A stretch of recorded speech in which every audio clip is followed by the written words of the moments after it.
नमस्कार, मैं हूं आपके साथ पूर्णिमा मिश्रा। हमारे खास प्रोग्राम क्या कहते हैं नरेंद्र मोदी में आज आपको सुनवाएंगे पीएम मोदी का वो ऐतिहासिक भाषण जो उन्होंने 22 दिसंबर 2013 को मुंबई में दिया।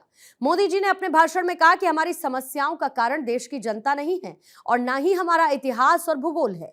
हमारी समस्याओं का कारण कांग्रेस शासित सरकारें हैं और भारत को कांग्रेस से मुक्ति दिलाकर ही देश को समस्याओं से मुक्ति मिल सकती है। भाइयों बहनों, कांग्रेस पार्टी का चरित्र जब तक हम नहीं समझेंगे, देश की समस्याओं का समाधान नहीं सूझेगा। मित्रों, देश की समस्याओं का कारण देश की जनता नहीं है। हमारी समस्याओं का कारण हमारी भूगोल नहीं है। हमारी समस्याओं का कारण हमारा इतिहास नहीं है। हमारी समस्याओं का कारण प्राकृतिक संपदा नहीं है। हमारी समस्याओं का कारण कांग्रेस शासित सरकारें हैं। और इसलिए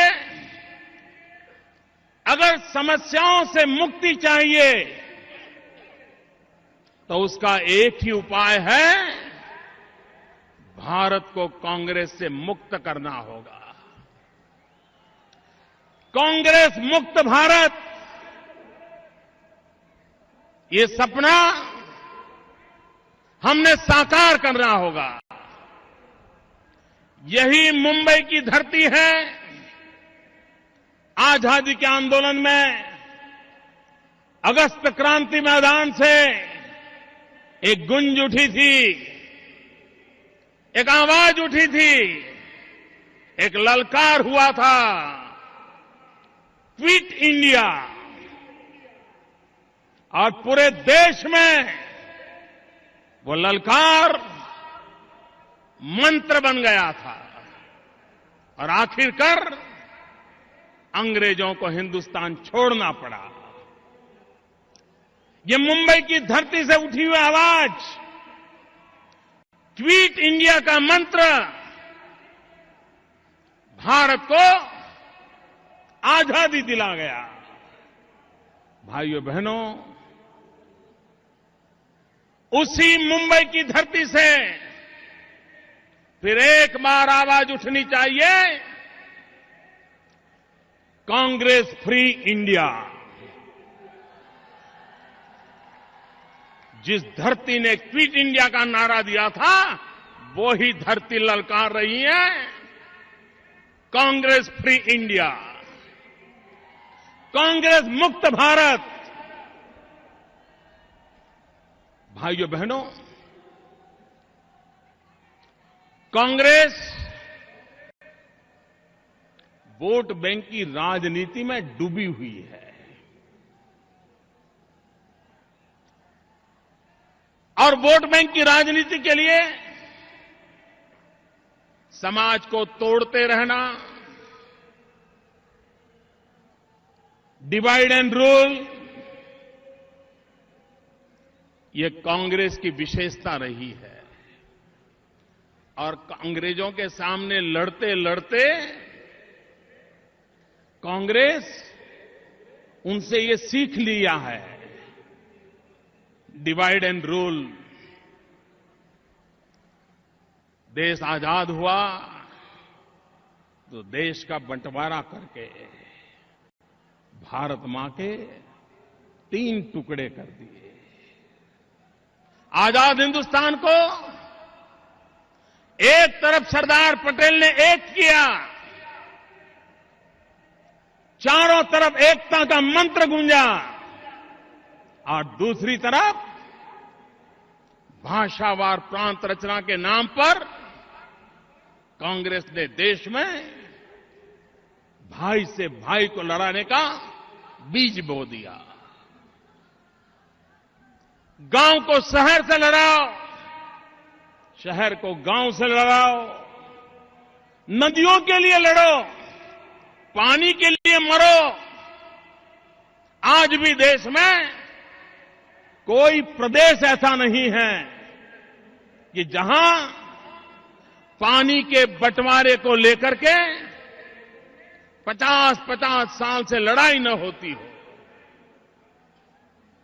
और दिल्ली में बैठी हुई कांग्रेस सरकार को, महाराष्ट्र में बैठी हुई कांग्रेस सरकार को भाई को भाई से लड़ाने में, गांव से गांव को लड़ाने में, जाति बिरादियों को लड़ाने में, पंथ और संप्रदायों के बीच झगड़ा कराने में उनकी वोट बैंक की राजनीति सुरक्षित रहती है। और इसलिए कांग्रेस पार्टी वोट बैंक की राजनीति में डूबी हुई है। भाइयों बहनों, जब तक वोट बैंक की राजनीति से हम देश को मुक्त नहीं कराएंगे और देश को विकास की राजनीति के रास्ते पर नहीं ले जाएंगे, देश की समस्याओं का समाधान नहीं होगा। भाइयों बहनों, भारतीय जनता पार्टी ने अपनी आर्थिक नीतियों के द्वारा, अपने राजनीतिक दर्शन के द्वारा, अपनी कार्य संस्कृति के द्वारा ये सिद्ध कर दिया है कि भारतीय जनता पार्टी विकास के मंत्र को समर्पित है, विकास की राजनीति को समर्पित है। और विकास के बिना देश के गरीबों का, देश के गांव का, देश के दलितों का, पीड़ितों का, शोषितों का कल्याण नहीं होगा। हमारे बगल में मध्य प्रदेश है। अगर मैं गुजरात की चर्चा करूं तो कुछ लोगों के पेट में दर्द होना शुरू हो जाता है, इसलिए मैं गुजरात की चर्चा करना नहीं चाहता हूं। मैं आज मध्य प्रदेश की चर्चा करना चाहता हूं। मध्य प्रदेश बीमारू राज्य माना जाता था। कांग्रेस पार्टी के शासन ने मध्य प्रदेश को बीमारू राज्य बना दिया था, लेकिन शिवराज सिंह के नेतृत्व में भारतीय जनता पार्टी ने विकास की यात्रा को आगे बढ़ाया। आज मध्य प्रदेश बीमारू राज्य के कलंक से मुक्त हो गया। भाइयों बहनों, मध्य प्रदेश में खेती के क्षेत्र में, कृषि के क्षेत्र में कोई ज्यादा प्रगति नहीं होती थी, लेकिन शिवराज जी की सरकार ने, भाजपा की मध्य प्रदेश की सरकार ने सिंचाई के काम को बल दिया। अधिकतम भूमि में इरिगेशन के लिए धन खर्च किया। और भाइयों बहनों, आज मैं गर्व से कहता हूं, कोई जमाना था पंजाब, हरियाणा, उत्तर प्रदेश धान की खेती में नंबर 1 माना जाता था। देश के अन्न के भंडार इस राज्यों से भरे जाते थे। आज भारतीय जनता पार्टी की मध्य प्रदेश की सरकार के प्रयत्नों से, भारतीय जनता पार्टी की छत्तीसगढ़ की सरकार के प्रयत्नों से गेहूं और चावल ऐतिहासिक उत्पादन करके देश के अन्न के भंडार भरने का काम इन सरकारों ने किया है, वहां के किसानों ने किया है, वहां के नागरिकों ने किया है। क्या कारण है कि महाराष्ट्र में सिंचाई के सारे प्रोजेक्ट भ्रष्टाचार के कलंक के साथ खड्डे में जा गिरे हैं? क्या कारण है महाराष्ट्र के किसान को बार बार अकाल झेलना पड़ता है? क्या कारण है महाराष्ट्र के किसान को आत्महत्या करने के लिए मजबूर होना पड़ता है? भाइयों बहनों, भारतीय जनता पार्टी की सरकार होती, विकास का मंत्र होता तो आज महाराष्ट्र के गांवों की जो दुर्दशा है, आज महाराष्ट्र के किसानों की जो दुर्दशा है, महाराष्ट्र में हजारों किसानों को आत्महत्या करने के लिए मजबूर होना पड़ा है, मैं विश्वास दिलाने आया हूं वो दिन कभी भाजपा के राज में नहीं आते। मेरा किसान सुखी होता, संपन्न होता। लेकिन भाइयों बहनों, कांग्रेस पार्टी को विकास की राजनीति में विश्वास नहीं है। और मैं तो हैरान हूं, सरकार कांग्रेस चला रही है, दिल्ली में सरकार कांग्रेस की है, कांग्रेस के नेता सरकार में हो न हो उन्हीं के इशारे पर सारे काम होते हैं। लेकिन वही लोग जब भाषण करते हैं तो ऐसा लगता है वो किसी और की सरकार के लिए बोल रहे हैं, किसी और देश के लिए बोल रहे हैं। मैं कल कांग्रेस के एक बड़े नेता के भाषण को मैंने सुना और वो भ्रष्टाचार के खिलाफ भाषण दे रहे थे। इनकी हिम्मत तो देखो साहब।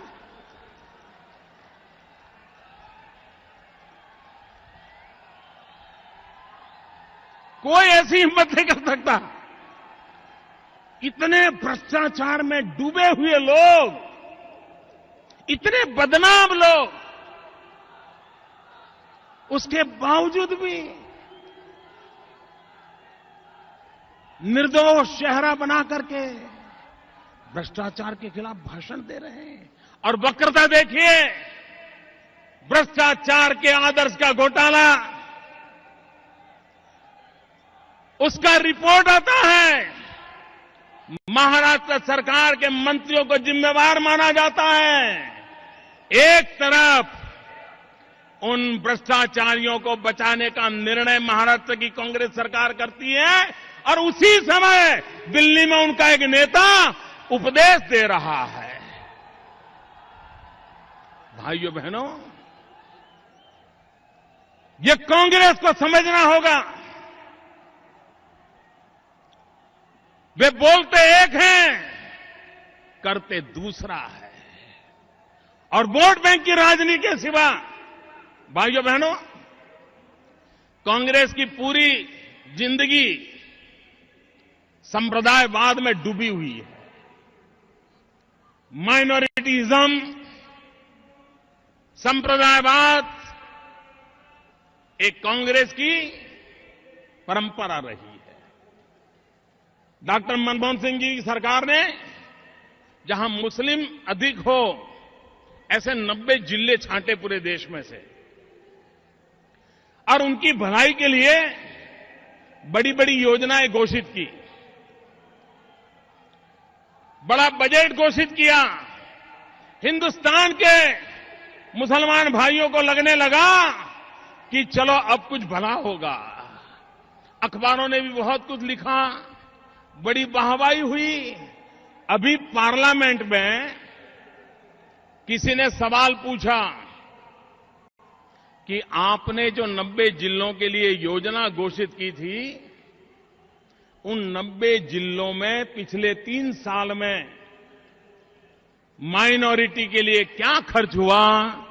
भाइयों बहनों, मुझे कहना है, ये माइनॉरिटी के वोट का खेल करने वाली सरकार ने पार्लियामेंट में जवाब दिया है कि उस योजना में से 3 साल में 1 रुपया खर्च नहीं हुआ है, 1 रुपया खर्च नहीं हुआ है।